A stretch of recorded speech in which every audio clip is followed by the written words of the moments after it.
Welcome guys, in this video, I will give you top 10 close range tips and tricks that you need to know as a PUBG player, but also it might help you to become a better player at this game. So starting with the tip number 1, it's related to jump shot. Whenever I was about to do a jump shot I always make sure that I stop shooting before hitting the jump button. The reason is because when shooting, your movements will be slowed as compared to the normal running. And this can actually affect your jump shot performance.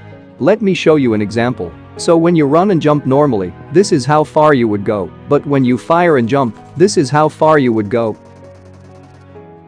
And now, shooting after hitting the jump button. This is how far you would go. Here is the side-by-side comparison between jumping before shooting versus jumping while shooting. You can clearly see that jumping and shooting will cover less distance. But not just that, you will also move slightly slower, or in other words, your momentum speed will slightly decrease when shooting while jumping. But also in some angles it looks like you'll be jumping slightly higher if you jump before shooting. This is obviously due to the momentum speed. Anyway, this may be some small differences, but they give me a lot of confidence that my jump shot will be the best as it could be. To sum up, it's always a better option to stop firing before doing a jump shot. Even in the situations where you're pre-firing, it's always a better option to stop your pre-firing for at least half a second. It's more than enough time for you to hit the jump button. Anyway, moving on to the next tip, bait your enemy into pre-firing at you. So the idea of this trick is, for example, you and your opponent are hiding behind a cover, like this. So at this moment, if you simply go out from your cover just to pre-fire, or pretend like you're going to rush, but in reality you just fire for 1 second and come back into your cover. And if your enemy reacts to your bait, there are two things that will happen. The first is they will keep shooting at you, even if you're hiding behind a cover, and the second one is, they will pre-fire for 1 to 2 seconds, and eventually they will go back into their cover. So at this moment, most of the players has a habit of reloading their weapons, even if they only shot few rounds. Target down! So you could take that reloading habit as your advantage and rush and kill them. So let me show you few examples. In this situation, I was pretending to rush from this door, and I was actually making sound as I'd come from this direction, so my enemy started pre-firing, which is what I wanted him to do. And you most probably thinking, how long do I need to wait? Or when can I rush inside? For this you need to understand what weapon your enemy is using. For example, in my situation the player was using an M4, so I know the M4 can only pre-fire up to 3 seconds and 4 seconds if the player is using extended mag. Since this is a early game fight I guess that enemy will not have extended mag. So I rushed inside approximately after 3 seconds of the pre-firing, and as I expected, the player was reloading. The perfect timing.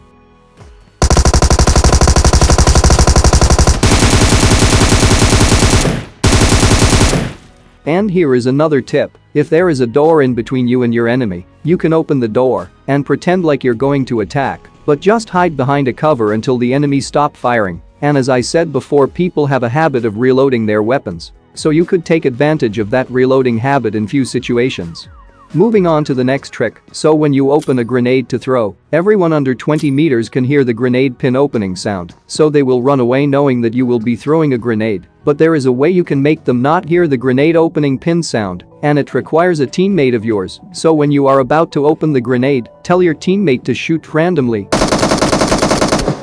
Now the grenade pin sound will get mixed with gunshots, making it impossible to recognize the grenade opening pin sound. And trust me, your enemy will not hear anything except gunshots, so they will have no idea that you're throwing a grenade unless you expose yourself. Want to learn how to throw perfect grenades? Then check out my grenade guide, it will help you. And many of you been asking me to make school apartment tips and tricks, so here is it. There isn't many tricks left to show you, but grenades are extremely powerful weapon in school apartment buildings, so let me show you few grenade lineups that may help you. One of the most common situations in school apartment fights is this. You're in this building and your opponent is on top of this building, waiting for you to peek from windows, so what you have to do here is try to get on top of your building's roof. Make sure you run quickly, otherwise you will get shot. Now stand next to this wall example like this. And now make sure you are facing towards the east direction. You can look at this top and check your directions, and now align your crosshair with the rooftop's line as shown here. And now run forward and jump throw the grenade. And make sure you hit the jump at this location or when you cross this wall. And now the grenade will land on enemy's rooftop, and if you're lucky you might get a knock.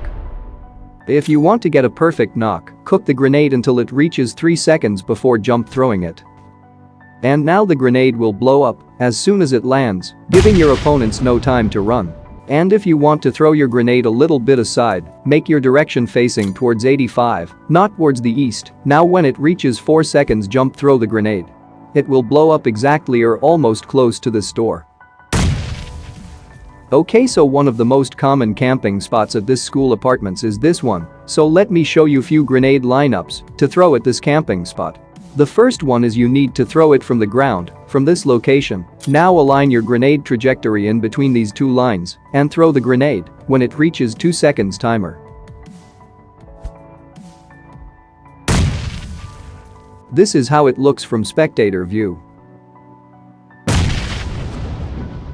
But you always have to be extremely careful while throwing grenades, because one single mistake you do, it could get you killed. But if you want to throw grenade a little bit safely, jump on this window frame and stand on the frame and look upwards. Now when throwing grenade you need to align your grenade trajectory as I'm doing. Make sure the trajectory is not straight up. It needs to be in a certain angle so the grenade will land on the roof. And you need to throw grenade as quickly as possible. If grenade timers goes above 5 seconds, it will most likely blow up in the sky. And now to the next one. For this one you need to be at either left or right sides of the apartment building, and now use lean and aim with your crosshair at this exact location. And when you throw the grenade it will perfectly land near the camping spot.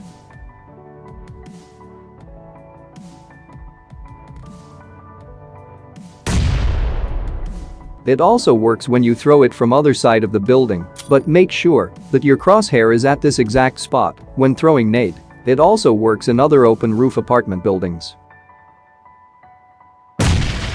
And now similarly, if you jump on the window frame and then jump on edges of the wall. And then align yourself at the middle of that wall. And then aim for the same thing as before. Now the grenade will land exactly or almost close to the door on the roof. And now to the last grenade lineup. This is from behind the apartment. For this lineup, you need to stay in this exact same bush and switch to FPP and place your crosshair on the upper window frame and throw. The grenade will land exactly in front of the door. And if you don't want your enemies running away from your nades, cook the grenades until timer reaches 3 to 4 seconds. Anyway, that's all I got for this video. I hope you learned something new. If you did, hit the like button and subscribe for more upcoming videos like this. And see you guys in the next video. Enjoy my bot gameplay.